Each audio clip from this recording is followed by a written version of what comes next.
Welcome to the first Retro Marvel Man Extra.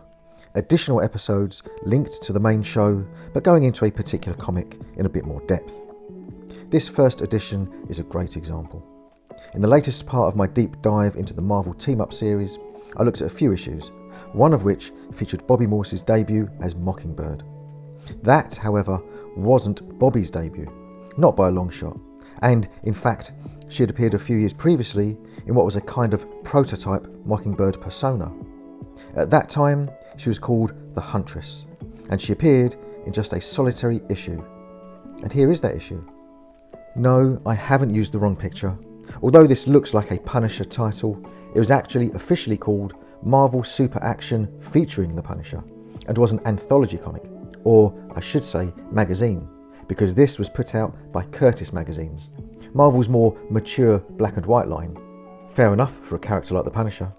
There are 3 other tales in this one featuring Dominic Fortune, one featuring bizarrely Weird World, totally out of place, and another starring the lady we are here for, Bobbi Morse, known at this point in time as the Huntress.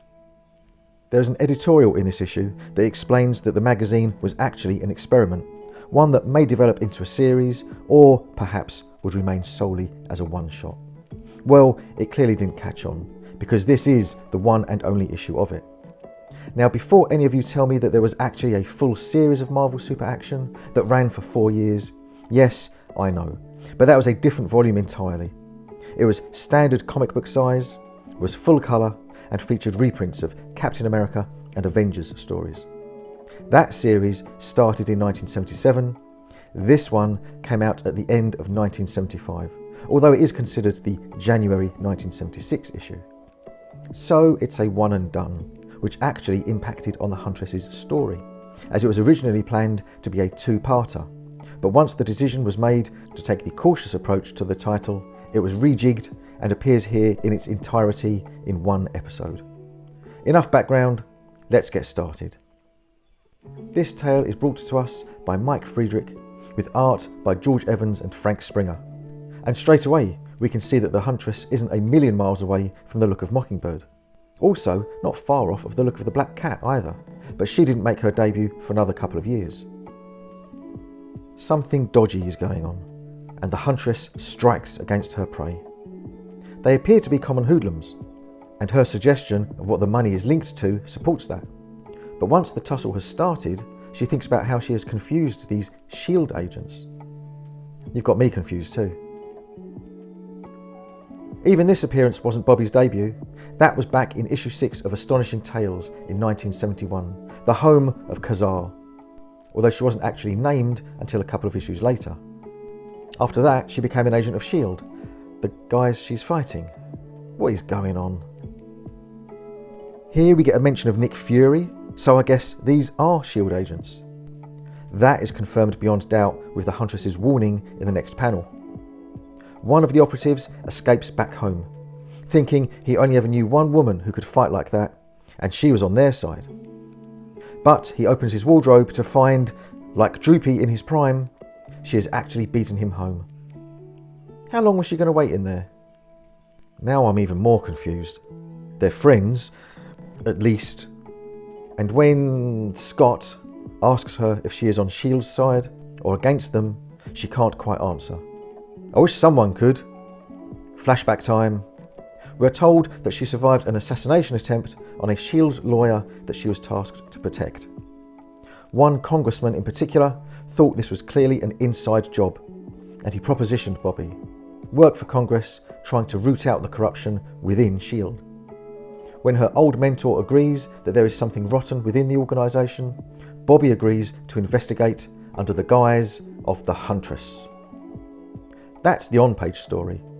Off the page, editor Archie Goodwin suggested the character's name and that link with S.H.I.E.L.D., and then writer Mike Friedrich decided to fit Bobbi into that role, a character that he had worked on during his days scripting Kazar's adventures. Now it's Scott's turn to fill in Bobbi and us on what is going on. It seems S.H.I.E.L.D. has an agent in Mexico, that's where we are by the way, called Rico Santana, who Scott is pretty sure is corrupt. He also has an equally bent wife called Angela, and is backed up by some muscle in the form of Roho Ho Joaquin, Red-Eye Jack. The next evening, they attend a party hosted by Senor Santana, who, looking like Marlon Brando, piles on the unconvincing charm. He takes Scott off to discuss a private matter, which is fine by us, as it gives Bobbi the chance to tail them in the shadows. Red-Eye Jack looks very friendly there, doesn't he? I have no idea what this is supposed to mean, but after that little riddle, Bobbi is able to listen in on a very intense exchange before Scott pushes it too far and earns himself an invite back to Santana's home, accompanied by Red-Eye himself. As Bobbi herself says, luckily her own sports car is parked nearby, and after she changes from her black party outfit to her black huntress outfit, she follows all three back to the Santana family residence. And quite a place it is too. She doesn't have too much trouble climbing over the wall and overcoming the guard before entering through a window. With most people back at the party, the house is empty. Sadly for the huntress, it isn't empty enough, and Joaquin whacks her at the first opportunity. She puts up a decent defence, but is caught unawares by the big man's speed, and soon finds herself unconscious over his shoulder before being deposited before a grateful Santana. Then we see that Santana has big plans. He receives a call from one of his hidden operatives in Africa. He confirms that the mercenary army is ready for Santana's planned invasion of the Persian Gulf, enabling him to take charge of the rich oil fields. This African contact suddenly turns very upper-class English when Santana informs him that his latest wage packet will be briefly delayed, saying, "I do hope so, chappie. 'Twould be such a bother to seek another sponsor." So now we, and Scott, who has been sitting tied up all this time, know what S.H.I.E.L.D's money has been spent on. The Huntress knows too, as she is now conscious but playing possum. But when Red-Eye Jack is ordered to kill Scott, she decides the time is right to launch into action, and Red-Eye soon regrets stepping over her as he is sent crashing to the ground. A dynamic fight scene is ended by the Huntress knocking him out cold with some fancy footwork. But could it all be in vain, as Santana has a knife to Scott's throat? Scott ain't no slouch though, and a well-placed kick enables the Huntress to negate the threat of Santana and free her colleague. It is just after Scott barely avoids swearing when Santana is taken care of. Permanently. By whom? It's only his missus.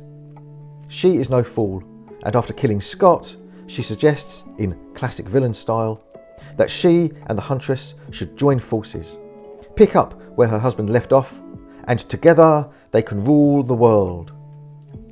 The Huntress doesn't appreciate the fact that she forgot to end her speech with a maniacal laugh.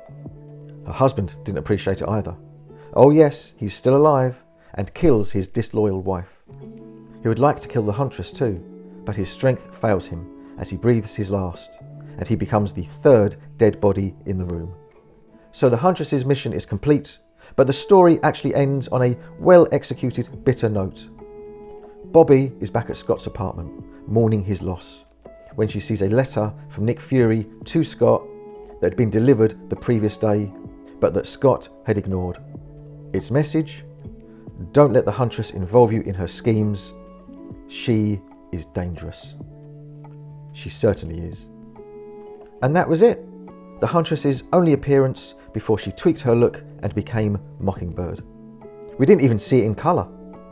Bobbi Morse would then be put in mothballs for a couple of years before swinging into action with the webhead, and then really making a name for herself alongside a certain Archer.